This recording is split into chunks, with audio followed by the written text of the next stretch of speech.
Idaho State Tax Commission is committed to following a mobility strategy, and we want to provide the appropriate data to the appropriate employees any place, any time, any device.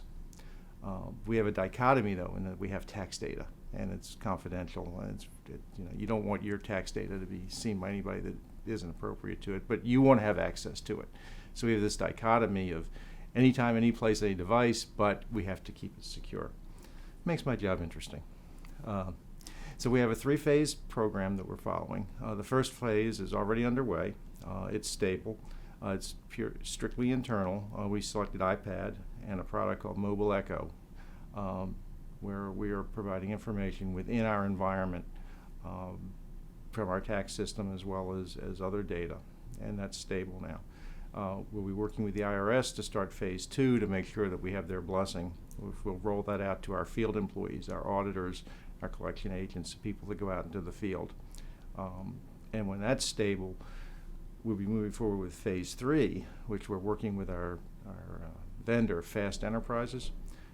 We're updating our GenTax system, which is the core tax system, and that's got a module to it, the Taxpayer Access Point, which is called TAP, which is a web-based system, but will allow our customers, the citizens and the businesses, to access that from any device, anywhere, anytime. You don't have to go to the library or your home to use a computer. You can access it from a smartphone or an iPad or whatever. And that should be live January 2015.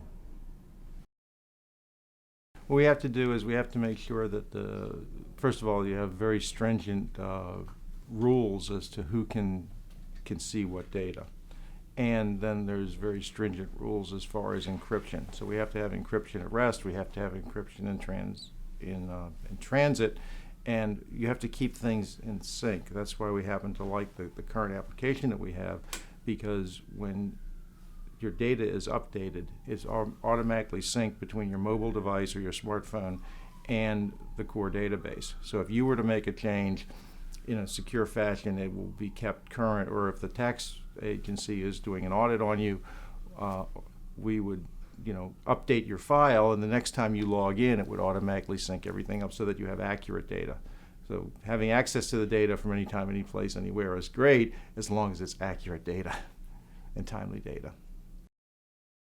Mobility is sort of the next wave, and government went through a lot of effort in the field of putting things on the web, and that sort of has plateaued, and we had these fads of data feeds and any access to forms anytime, any place, and that's pretty well plateaued. I think the next generation of things is with mobility, because now it's not just forms, it's instantaneous. You have Twitter and Clipboard and things like that I don't pretend to totally understand yet, but my employees are teaching me quickly, that will allow an amalgamation of data, again, from these smart devices. The other thing that I think is changing very quickly is the way we do applications. I think the days of the waterfall method and building core applications, thankfully, may be pretty well over, that we'll be moving more toward a rapid development apps model where things are maintained on a continuous basis.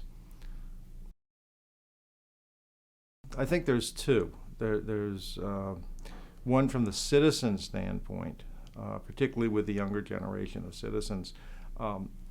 We are able to push data out in a way that they're used to and that they like to get. So you get the instantaneous response, you get it in a way that's meaningful and is proactive.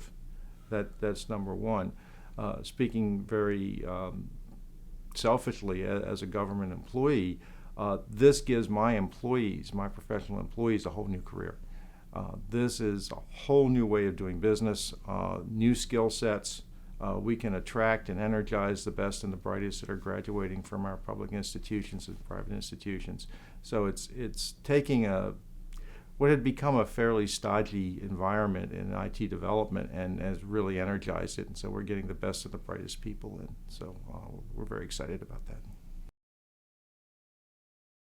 The biggest challenges it's a paradigm change.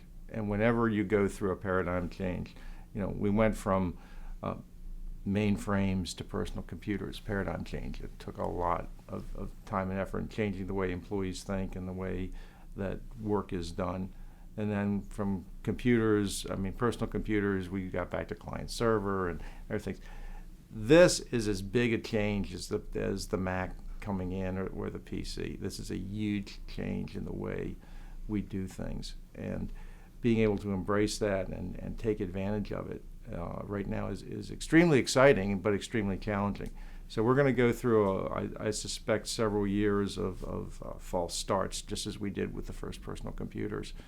But and being respectful of taxpayer dollars and making sure that we take effective use of them. We don't want to make too many mistakes, but there will be mistakes along the way. We had some opportunities to do some things, and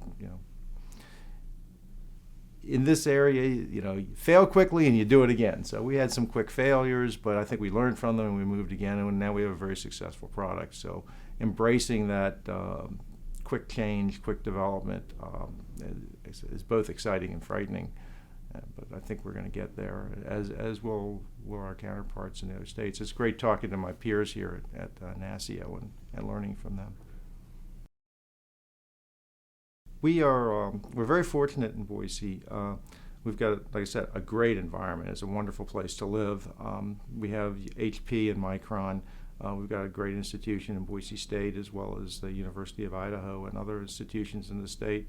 And we attract people from the West Coast, from Silicon Valley and that area, but we also have a growing local talent. And as most places, we have we have more jobs than we have quality individuals to fill them. So by having this type of environment, especially in government, because we have to compete with HPs and Microns, this gives us an edge in attracting the younger talent.